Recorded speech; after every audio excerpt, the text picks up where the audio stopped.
नमस्कार साथियों। प्रयागराज में कई दिन से हमारे जो स्टूडेंट भाई हैं वो धरना प्रदर्शन कर रहे हैं और धरना प्रदर्शन पीसीएस के पेपर को लेकर है। साथियों, पीसीएस का पेपर एक बार हुआ और लीक हो गया।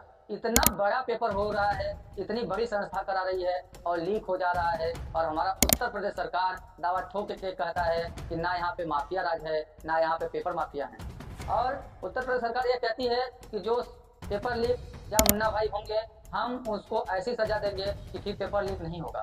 साथियों, पेपर लीक तो हुआ, उसके साथ साथ कई बार पेपर का डेट आया री एग्जाम नहीं हुआ। डेट पर डेट आती रह गई, री एग्जाम नहीं हो पाया। अब जाकर दिसंबर महीने में री एग्जाम का डेट दिया गया है, तो अब एक नोटिफिकेशन और निकाल के बता दिया गया कि हमारे 75 जिलों में से केवल 41 जिलों में ही पेपर लिया जा सकता है, क्योंकि यदि हर जिले पेपर होगा तो पेपर को पारदर्शी तरीके से नहीं कराया जा सकता।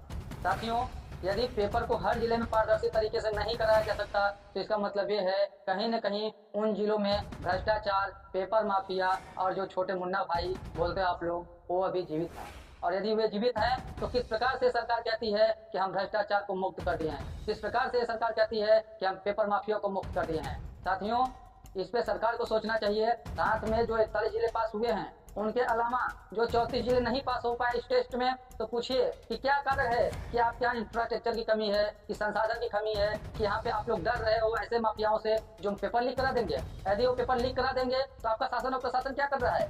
क्या ये बहुत बड़ा प्रश्न नहीं बनता है सरकार के ऊपर? हमारा कहने का मतलब है उत्तर प्रदेश में 75 जिले हैं, इसमें जब चुनाव आता है तो 75 के 75 जिलों में ही चुनाव हो जाता है, तो कोई नहीं लीक होता है, ना कहीं धांधली सुनने को मिलती है। लेकिन क्या पेपर में धांधली सुनने को मिल रही है तो आपका चुनाव किस प्रकार से पारदर्शी होता होगा, आप सोच के देखिए। इसका मतलब चुनाव में भी कहीं न कहीं धांधलियां होती ही होंगी। यदि नहीं हो रही है तो पेपर हमारा धांधली का शिकार कैसे हो जाएगा? आप ये लिख के दीजिए। आप उत्तर प्रदेश के मुखिया हैं और आप बताइए कि हमारे 75 जिले एक पेपर कराने के लिए सक्षम नहीं है, और आप बहुत बड़ी बड़ी बातें करते हैं कि हमारा माफिया मुक्त हो गया है, पेपर माफिया मुक्त हो गया है, भ्रष्टाचार मुक्त हो गया है। ये कहने से नहीं होगा। जमीनी स्तर उतारिए, 75 के 75 जिलों में पेपर कराइए, एक शिफ्ट में पेपर कराइए, ताकि जो नॉर्मलाइजेशन की बात कर रही है सरकार वो भी अब ना हो।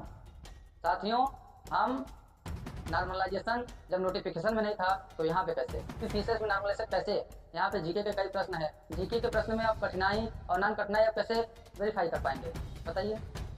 ये सब सोचने की बात है। जब एक देश में चुनाव संभव है हर जिले में, तो हमारा पेपर क्यों नहीं? हर जिले में पेपर हो, एक शिफ्ट में पेपर हो, हमारे यही सरकार से मांग है। साथियों, वीडियो देखने के लिए धन्यवाद। मिलते हैं अगले वीडियो में, तब तक के लिए।